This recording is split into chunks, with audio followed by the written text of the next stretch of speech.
Good morning, सुप्रभात, केम छो, सलाम। उम्मीद है आप सब लोग बेहतर होंगे, अपना ध्यान रख रहे होंगे। और सुबह सुबह जो है सबसे अच्छा मालूम है क्या है मेरे फ्लैट में, इसमें सबसे अच्छा ये है कि सुबह सुबह चिड़ियाओं की बहुत अच्छी आवाज़ आती है। मतलब आसपास इतनी ग्रीनरी है। मुंबई के अंदर, बीच मुंबई में है, साउथ मुंबई में है ये। और यहाँ पर जो है बहुत सारी चिड़ियाएँ रहती हैं। यदि आप सुन सकते हैं बैकग्राउंड में आवाज़,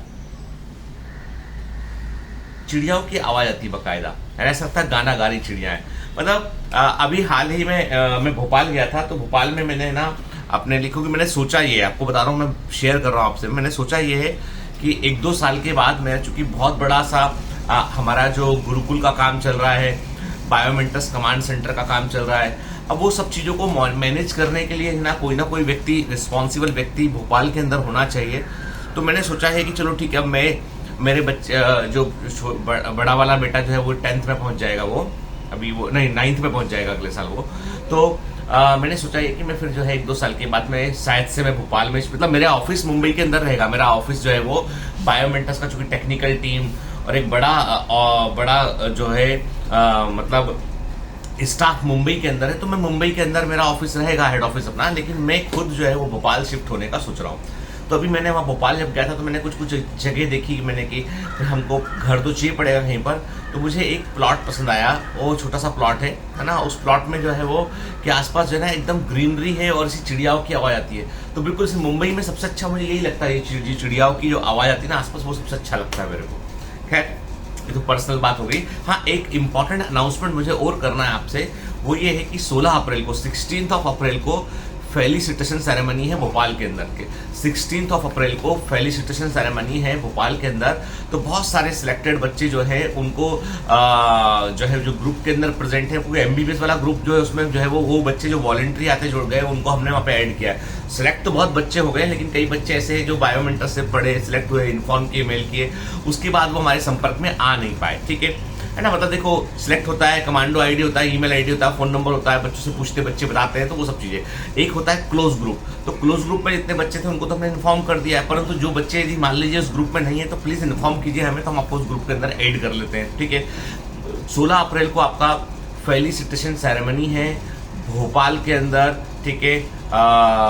वेन्यू, सारा डिटेल आपको जो है वो गूगल फॉर्म के अंदर मिल जाएगा। तो गूगल फॉर्म आपको भरना पड़ेगा उसके लिए, ताकि आपको प्रॉपर ऑफिशियल इनवाइट मिल सके, क्योंकि वो it's like a award ceremony. तो अवार्ड सेरेमनी में क्या होता है, ऐसे ही नहीं घूमते फिरते जा सकते ना, उसमें एक आपको कूपन मिलता है, एंट्री कूपन मिलता है। तो वो एंट्री कूपन मिलेगा उन बच्चों को जो बायोमेंटस के ऑफिशियल कमांडो हैं। क्लियर कर दूं मैं, बायोमेंटस के ऑफिशियल कमांडो हैं, रहे हैं मतलब, और जिन्होंने नीट 2021 जो है वो क्वालिफाई किया है, नीट 2020 क्वालिफाई किया है, क्योंकि ये बच्चे वो है जो फेलिसिटेशन सेरेमनी में आ नहीं पाए थे, 2 साल से हो नहीं पाया वो चीज। ठीक है।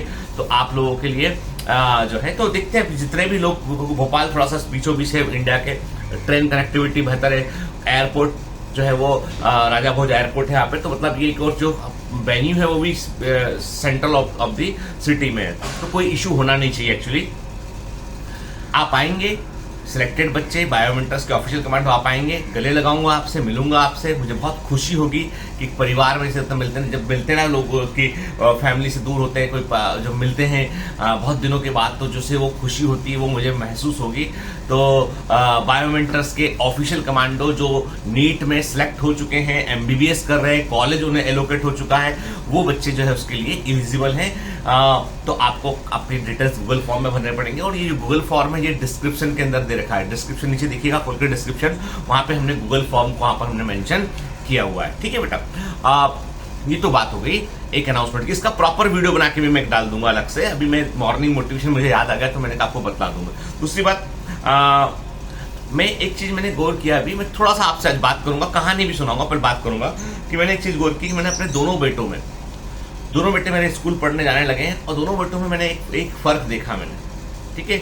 मुझे कायदे में अपने बच्चों को कंपेयर नहीं करना चाहिए, पर मैंने एक छोटा सा फर्क देखा ये देखा मैंने कि बड़ा वाला मेरा बेटा जो है उसने अपना एग्जाम का एक टाइम टेबल बनाया, और उसका एग्जाम चल रहा था B.Ed का, तो उसने टाइम टेबल में सबसे ऊपर लिखा होता है, the journey of hell now begins, the journey of hell now begins, फिर पूरा टाइम टेबल लिखा। ठीक है। और सबसे आखिर में उसने लिखा the torture ends finally relaxed. ठीक है।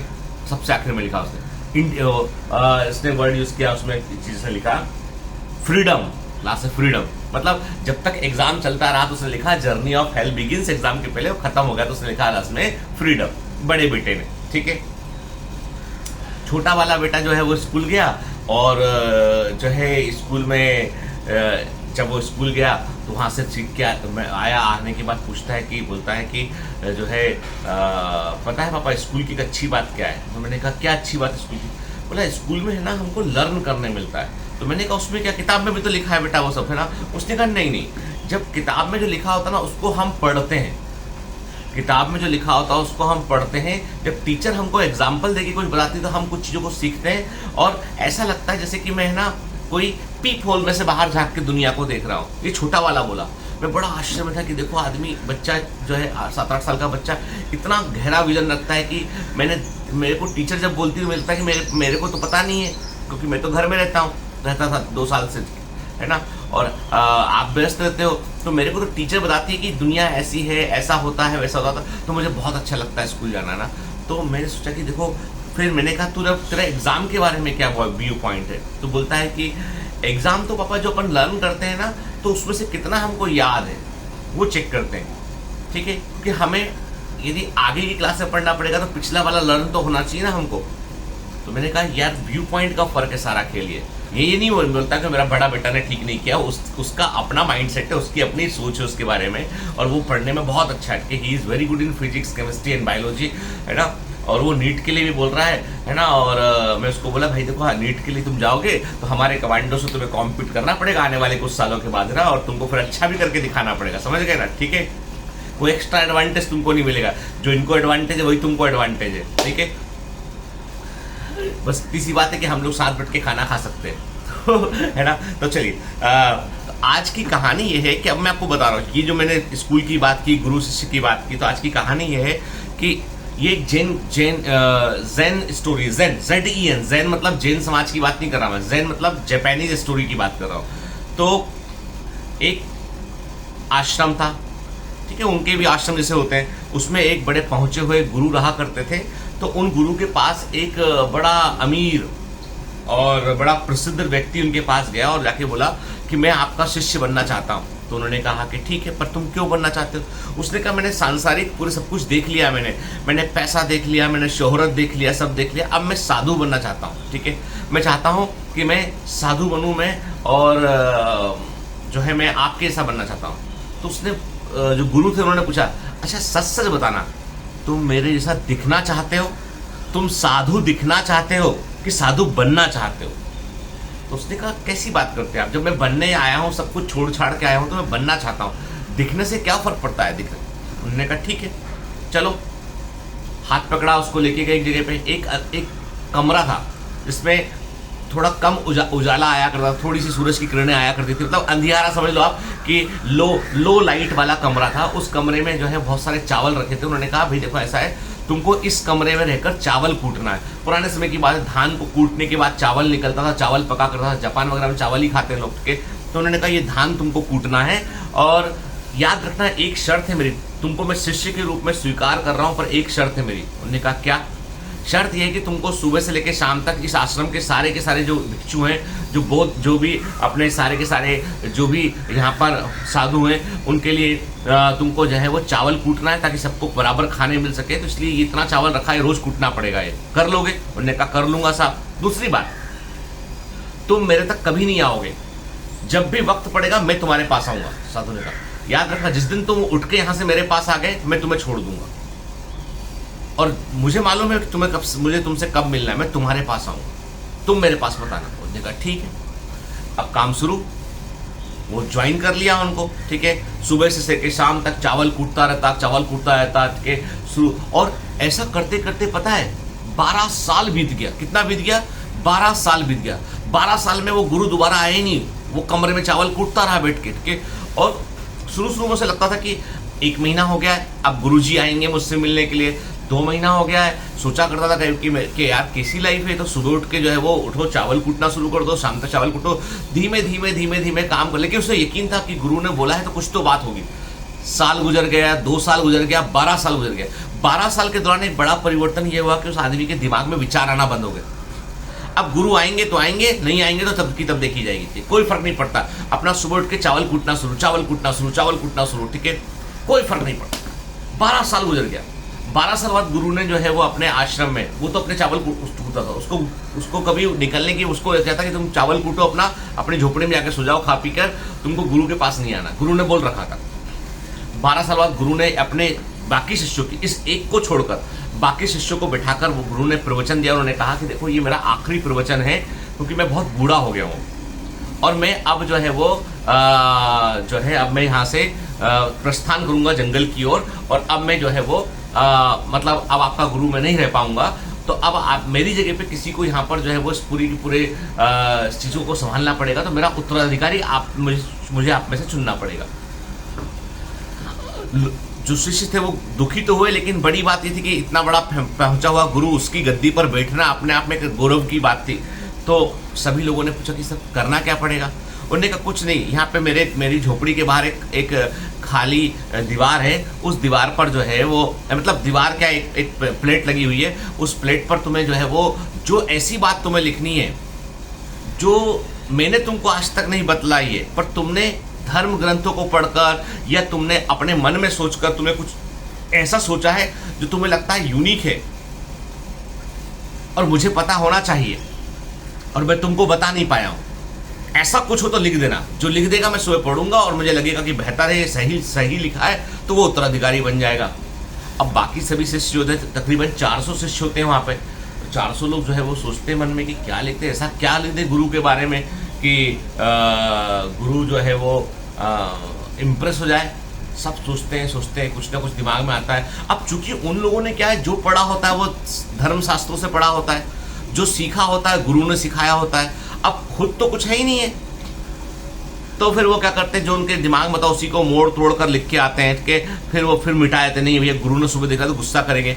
एक शिष्य जो है सबसे होशियार उनमें होता है, वो लिख के आता है, मन दर्पण के समान है, मन दर्पण या मिरर के समान है, और दर्पण पर धूल जम जाने पर हम साफ साफ नहीं देख पाते हैं। दर्पण पर धूल जम जाने पर हम साफ साफ नहीं देख पाते हैं, इसलिए हमें समय समय पर दर्पण की धूल को, मिरर की धूल को हटाना होता है, ताकि हमें अपने अंतर्मन को हम साफ रूप से देख सकें। ऐसा लिख के वो आता है।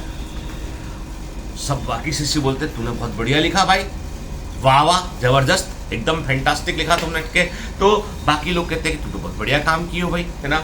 लेकिन सुबह गुरु सो के उठते एकदम गुस्सा करते बड़बड़ा के, कौन लिख के गया? वो शिष्य को मालूम था कि गुरु बड़ा अनप्रेडिक्टेबल आदमी है, ठीक है। तो वो शिष्य जो है लिखने के बाद रात को ही भाग गया, अपने दोस्तों को बोल गया कि देखो भैया ऐसा है, यदि गुरु उठ के सुबह बहुत खुश हो तो मुझे बता देना, किसी को भेज देना, मैं आ जाऊंगा लौट के, जंगल में ही छिपाऊं। और गुरु बहुत नाराज है तो मुझे कुछ बताना ही मत, मैं समझ जाऊंगा कि तुम सुबह तक नहीं आए लौट के, इसका तो गुरु बहुत नाराज है, तो मैं भाग जाऊंगा यहाँ से। गुरु बहुत आग बबूला की, कौन लिखा है बताओ, बुलाओ उसको। समझ जाते हैं कि वो एक लड़का एब्सेंट है उसमें से। सब लोग कहते हैं यार कि ऐसा क्या लिख दिया इसने, ऐसा गलत गड़बड़ की गुरु इतना गुस्से में। खैर अब वो बात करते रहते हैं, बेचारा धान कूटने वाला अपना धान कूटता रहता, देखता है कि आश्रम में कुछ हलचल हो रही है, कुछ उसके जहाँ धान कूटने वाली कुठरिया के बाहर खड़े होकर कुछ लोग बात कर रहे होते हैं। तो वो बोलता है कि क्या तुम अंदर आ सकते हो? तो अंदर आता था, क्या हुआ, क्या इतना कोलाहल क्यों है आश्रम में? उसने कहा गुरु ने ऐसा अनाउंस किया है कि वो संन्यास लेने वाले, जाने वाले यहाँ छोड़ के। संन्यास तो शुरू से है वो, मतलब अब बोल रहे हैं मृत्यु, अब मैं मृत्यु के लिए कहीं चले जाऊंगा दूर कहीं, ठीक है। तो उत्तराधिकारी बनना है, तो ये अपने जो अपना पता है ना, वो अपना जो है सबसे होशियार जो शिष्य उनका, उसने ये लिख के क्या बहुत आग बबूला कर रहे हैं। तो वो हंसने लगा, वो धान कूटने वाला। बोला तुम हंस क्यों रहे हो? बोला ऐसी बचकानी बातें लिखोगे तो गुरु तो गुस्सा होंगे ही ना। तो बोलता तू बड़ा होशियार है भाई, तू 12 साल से यहाँ पे धान पीट रहा है बैठ के, रोज सुबह उठता है धान कूटता रहता है, और तू हमको सिखा रहा है। हम 12 साल से शास्त्र पढ़ रहे हैं, हमने इतनी चीजें पढ़ी, हमारे को तू सिखाएगा? बताओ क्या जमाना आ गया। बोला कि यदि मैं लिखूं दीवार पे आके कुछ, तो तू लिख कर देख ले भाई, तेरे को भागना पड़ेगा। ठीक है, उसने कहा मैं लिख कर देखता हूं उसमें, ठीक है। अब रात के समय जब सब सो जाते हैं तो वो जाता है और वो पहले वाली चीज को मिटाता है। उसने लिखा, लिख के आता है बैठ के, ना कोई मन है ना कोई दर्पण है, सिर्फ एक शून्य है ना कोई मन है ना कोई दर्पण है, एक शून्य है, और जो शून्य में है वही सत्य है। ये लिख के आ जाता है वो। सुबह गुरु सो के उठता है, गुरु समझ जाता है झट से, गुरु झट दौड़ के आता है उसकी झोपड़ी में, बोलता है आके वो चावल कूट रहा होता है, बाहर निकलो, बाहर निकल, ये लो मेरी टोपी, ये लो मेरा कमंडल, ये सामान लो तुम, और प्रणाम गुरुदेव, मैं जा रहा हूँ। तो बोलता अरे गुरुदेव अब कैसे कर रहे हैं, मुझे प्रणाम कर रहे। उसने कहा नहीं, अब इस आश्रम को तुम ही चलाओगे। तो वो बोलता है कि अब गुरुदेव से पूछता है कि गुरुजी मैं आपसे एक चीज़ पूछ लूँ। कहाँ पूछो। इत लोगों ने, उसने जो उत्तर लिखा आपने उसको नहीं, मैंने जब जो लिख के आया, जो मेरे को लगा, जो मैंने लिख के आया, आप उसको इतना अप्रिशिएट कर रहे हो, ऐसा क्यों।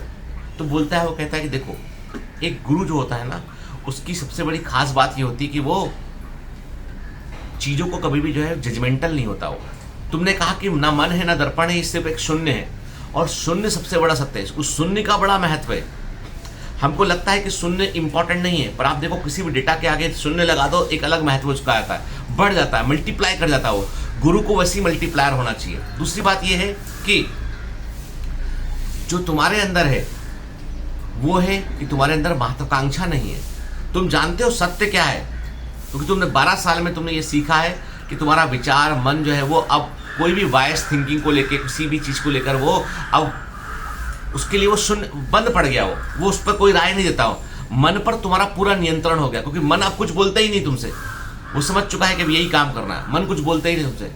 और जैसे तुम धान कूट रहे हो ना, ऐसे तुम्हें शिक्षा देना है आने वाले कई दशकों तक, ताकि जो है ये यहाँ पे बेहतर शिष्य बने।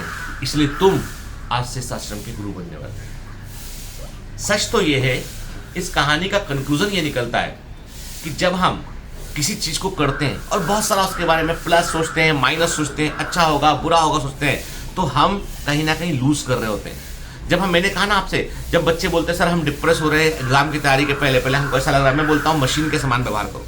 मैं आज से नहीं बोल रहा हूँ, 2017 से 2017 से बोल रहा हूँ, जब से बायोमेंटर्स की शुरुआत हुई है 2017 से मैं बोल रहा हूँ कि बिहेव लाइक ए मशीन। जब एग्जाम तुम्हारे पास हो, सामने हो, बड़ी मंजिल हो, तो मशीन के समान व्यवहार करो। मशीनें सोचती नहीं है, विचार नहीं करती, वो सिर्फ काम करती है। और तुम सिर्फ काम करते रहोगे, एक दिन तुम विश्व विजेता बन जाओगे, तुम जीत जाओगे, तुम कुछ बड़ा कर लोगे बेटा। सिर्फ काम करते रहो, क्योंकि फाइनली काम करने से हम आगे बढ़ते हैं। ठीक है, इसलिए बहुत विचारों से उलझने पर कुछ नहीं होता है। विचारों को पुड़िया में पैक करके रख दीजिए जगह पे। ये विचार तब काम आएंगे जब आप किसी पोजीशन पर पहुंच जाएंगे। आप आज ये विचार आपको डेविएट कर सकते हैं। इसलिए बिहेव लाइक ए मशीन, है ना जीत में ना हार में मेरा यकीन, सिर्फ प्रहार में। Have a great day, all the best, bye bye.